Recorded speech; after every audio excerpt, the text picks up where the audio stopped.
And hello everybody, welcome back to the channel guys. I hope you're all well. Before we do get into today's video, as always, please do smash that like button and subscribe to the channel for daily Rangers content. Guys, just a quick one before we do get into today's video. I just want to say our new studio setup is nearly complete. We're about few days out now from sort of revealing it to you. Really excited. Just got a few minor tweaks to sort out, but should be ready in the next couple of days. Until then, of course, we've got a lovely view of Ibrox as the background. But yeah, really excited for this new chapter on the channel. Anyway, enough about that sort of stuff. Let's get into today's video. We've got a few bits and pieces to discuss with regards to sort of transfers, mainly sort of outgoings, and an update with regards to an incoming, whilst also going over last night a little bit. I know a lot of Rangers fans disgruntled by the result yesterday, but let's bring a bit of positivity to it. There was a player that did blow fans away by his performance, and as I said, fans are now excited to see what he can do going forward into this season. So as I said, I will discuss that in today's video, but first let's go through the transfer stuff. Look, yesterday after the game, Michael Beale did rubbish reports stating that Harry Souttar could join the football club. Yesterday and the day before, there were rumours sort of circulating that Rangers could make a loan move for Harry Souttar. However, after the game, Beale did rubbish those reports and stated it was kind of lazy journalism just because he was John's brother, and then of course that he supports Rangers, but there's nothing in those sort of reports at the time of recording, but would update us if anything changed, and would be the first ones to find out if that was going to be the case. So yeah, nothing in that Harry Souttar links, despite reports stating there was. And then of course you may have noticed that Scott Wright made an appearance yesterday. Yes, of course, a lot of fans confused by his situation as he was sort of caught at the airport moving out to Turkey after Rangers accepted a bid from Pennyspor. However, that move has of course collapsed. Their manager basically came out and stated that the cost was too high and that Scott Wright would not be joining the football club despite the clubs agreeing a fee. I'm not sure what's happening with his future. Of course, he's playing. I think he could probably add to squad depth, but I do feel like if there's an offer in place, then he will likely leave Rangers this summer. But it's an interesting one. You rarely see that happen when two clubs sort of agree a fee. They're sort of seen at the airport. They kind of discuss about leaving the football club, and then it kind of breaks down and then ends up playing.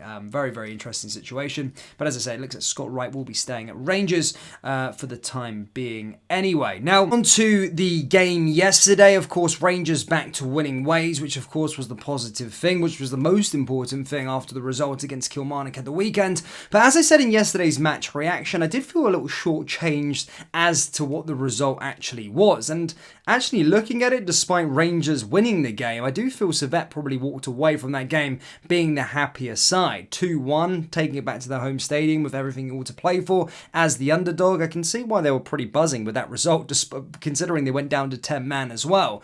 Now that just goes to show how many chances we missed throughout the game, and as I said, it's a confusing match because I do like to stay positive. I do understand the process. I do understand we're very early into the season and early into sort of Michael Beale's new team, but I still just feel, as I said, a bit disappointed that we haven't killed the tie and we still have to go out to Geneva with all to play for next week. However, despite that, as I said, I'm not going to be doom and gloom and be too negative about it. As I said, there was positives throughout the game, and as I touched upon, there is a certain player that Rangers fans have been really excited about, despite him only playing 13 minutes, which we will discuss in a few moments. But I just want to give a special mention to Todd Cantwell. Again, I didn't understand why he didn't start at the weekend against Kilmarnock, but I do think he's probably our first name on the team sheet. I think he's an absolute fantastic player and certainly controlled within the midfield, create chances, and just looks like our best player, really does. I've always waxed lyrical about Todd Cantwell, and again, another fantastic performance from him yesterday. Now, another little shining light that we had seen, he's played 13 minutes yesterday. Of course, it was Rangers' new signing, Jose Cifuentes. And now Rangers fans have taken to social media, have also voiced their opinions in the aftermath of the game, and have, of course, again, like Todd Cantwell, been waxing lyrical about the player and getting really excited about what he can do going forward. As I said, he only played 13 minutes, but there was enough there in his performance that did impress fans. As I said, in his 13 minutes, he had 100% successful dribbles, 4 passes into the final third, 100% tackles won, 4 recoveries, 80% ground duels won, 100% aerial duels won. As I said, it's only 13 minutes. I don't get too carried away, but there were certain aspects of his game that I was really excited by. Yes, probably his passes into the final third could be a bit more sharper. A couple of them did go out, but that's give him time. time. He's only just joined Rangers. He's only had a couple of training sessions with the team, and that will come. But if certainly recovering the ball and how he looked on the ball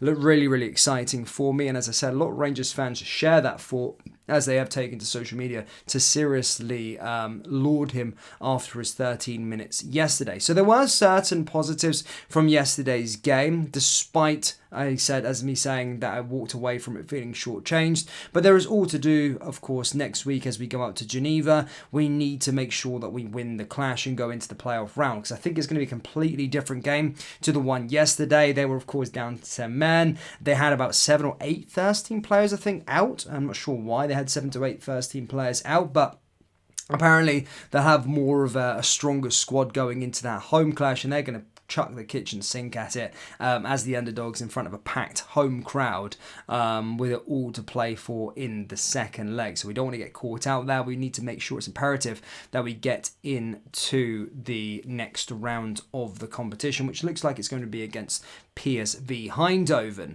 Now, of course, for us, we've got a big clash against Livingston this weekend, and this is a thing that I wanted to touch upon in yesterday's video, but I actually forgot to say. I did think that this Rangers team, there is slight, as I said, we played well yesterday. I do think we suit European football a bit more because we can get out there, but I have seen a little warning sign, especially when it comes to the game against Kilmarnock and maybe yesterday without in the final third.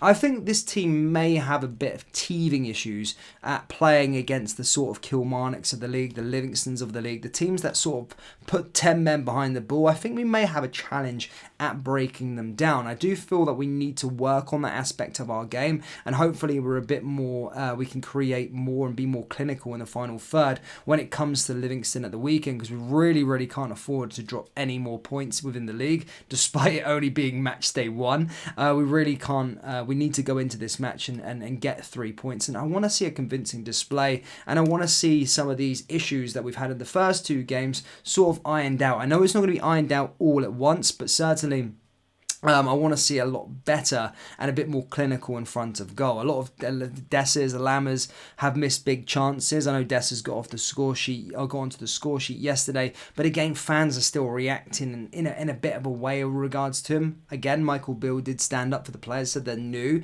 so he is expecting them to maybe miss those chances.